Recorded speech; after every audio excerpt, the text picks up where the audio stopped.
हास्य का कवि हूँ, आपको हंसाऊंगा, खुद भी हंसूंगा। बहुत अच्छा लग रहा है यहाँ आकर के। अभी भाई साहब ने हमारा फोटो ले लिया स्वागत का और फिर दोबारा ले रहे हैं। आपने फोटो ले लिया है, लेकिन इसको अखबार में मत छापना। अगर आपने अखबार में छाप दिया तो कल को ये अखबार किसी हलवाई की दुकान पे जाएगा, हलवाई हमको देखेगा, शाम को रद्दी की टोकरी में डाल देगा। अगले दिन फिर उठाएगा, हमारे ऊपर जलेबियां रख देगा, ग्राहक जलेबी खाएगा और हम चाशनी सी चाटेंगे। ताली बजा, जोरदार बजानी है तो चाशनी से चाटेंगे। गांव की भाषा है, गांव में कार्यक्रम। बिल्कुल अच्छा है, बहुत अच्छा है। आप गांव के ही हो और लगता है ग्राहक हमारे ऊपर। ये बीच में 3 घंटे की फिल्म होती है, उसमें विज्ञापन आती है, विज्ञापन का कार्य कर देते हैं बीच में। जब मैं बोलता हूँ तो मैं ही बोलता हूँ, आप चुप रहिए जी। हाँ, जलेबियां रख देगा हमारे ऊपर,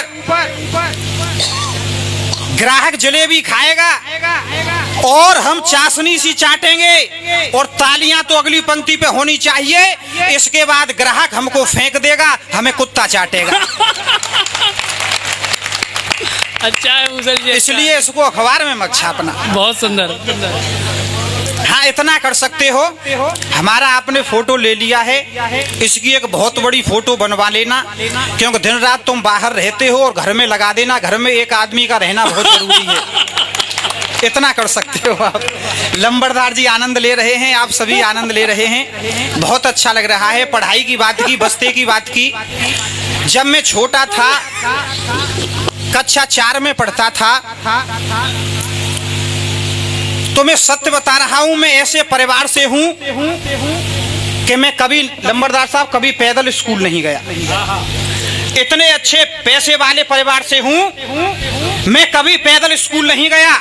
और तालियां होनी चाहिए इस बात पे, मैं कभी पैदल स्कूल नहीं गया। गुरुजी बाकायदा मेरे लिए स्कूल से 4 बच्चे भेजते थे। 2 बच्चे मेरे हाथ पकड़ते थे, 2 पैर पकड़ते थे, पूरे राष्ट्रीय सम्मान के साथ मुझे विद्यालय ले जाया जाता था। राष्ट्रीय कवि जी की। और हो सकता है यहाँ पर पहले भी राष्ट्रीय खिताब प्राप्त कर चुके हों, आपको भी मिल चुका होगा किसी न किसी को। अधिक संख्या में है। बहुत अच्छा लग रहा है।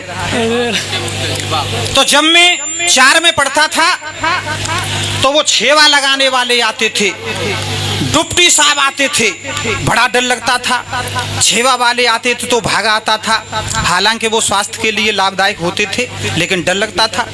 डुप्टी साहब आते थे तो और डर लगता था। एक बार विद्यालय में डुप्टी साहब आ गए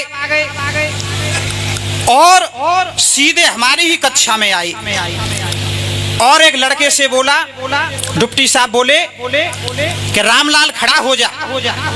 अब वो खड़ा हो गया, डर के मारे कांपने लगा। तो पहले लंबरदार साहब पाठ आता था राम का वनवास, तो उन्होंने पूछ लिया कि बता रामलाल, शिव का धनुष किसने तोड़ा था? रामलाल बोलो, मैंने तो तोड़ो ना। वो क्या जानता क्या पूछ रहे। अब उनको और गुस्सा आ गया, बोले तू खड़ा हो जा घूरे लाल, बता शिव का धनुष किसने तोड़ा था? कि साहब मैं तो वक्त पे हतु ही ना हूं, मैं झूठे को नाम मत ले। अब डुप्टी साहब को गुस्सा आ गया, बोला ये अध्यापक जाने क्या पढ़ाते हैं। और बच्चों से बोले डुप्टी साहब कि मैं तुम्हारा नाम कटवा दूंगा। अब दोनों बच्चे अकड़ के खड़े हो गए, बोले नाम तो तुम हमारा कटवा ही नहीं सकते हो। कि क्यों? कि हम का क्या स्कूल में पढ़ते हैं। डिप्टी साहब बोले यहाँ क्यों आए थे? कि हम तो खेत स्कूल के पीछे भैंसिया चरा रहे थे। गुरुजी गए थे, बोले 2 बच्चे कमाए हैं, स्कूल की चेकिंग हो रही है, आप आ जाओ, 200 रुपये मिलेंगे। तो आप ही 200 रुपये दे रहे हो या गुरुजी से ही लेने? अब उनको और गुस्सा आ गया कि यहाँ बच्चे नकली बिठा रखे हैं। वो अध्यापक के कमरे में चले गए और अध्यापक से बोले कि मैंने ये सुना है कि तुम विद्यालय लेट आते हो, मास्टर बोला कि बिल्कुल सही सुना है, मैं विद्यालय लेट आता हूँ लेकिन यहाँ से चला भी तो जल्दी जाता हूँ। बात बराबर है, लेट आता हूँ जल्दी जाता हूँ, इसमें क्या बात है? कि तुम बच्चों को क्या पढ़ाते हो? कि क्या बात हो गई कि किसी भी बच्चे को ये नहीं पता है कि शिव का धनुष किसने तोड़ा है। मास्टर बोलो बालक है काम ने तोड़ दो होगा तुम्हें बातंते का मतलब है?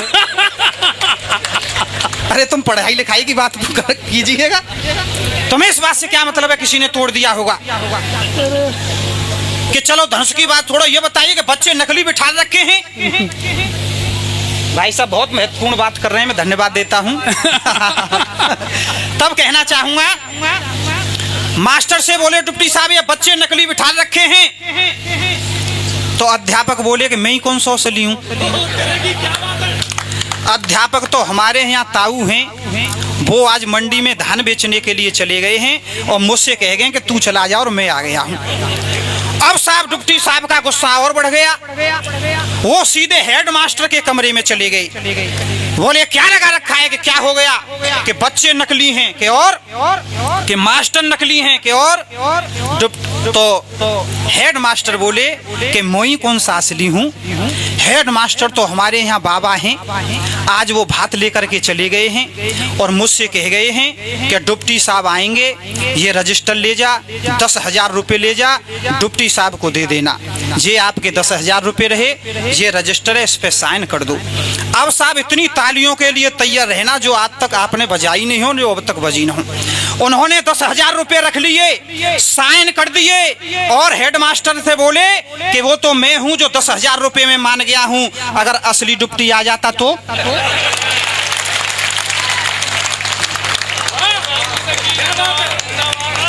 बहुत अच्छे।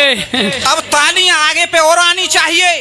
हेड मास्टर बोले डिप्टी साहब, जिस विद्यालय के अंदर बच्चे नकली हों, मास्टर नकली हों, हेड मास्टर नकली हों, डिप्टी साहब नकली हों, तो पैसे ही कौन से असली होंगे?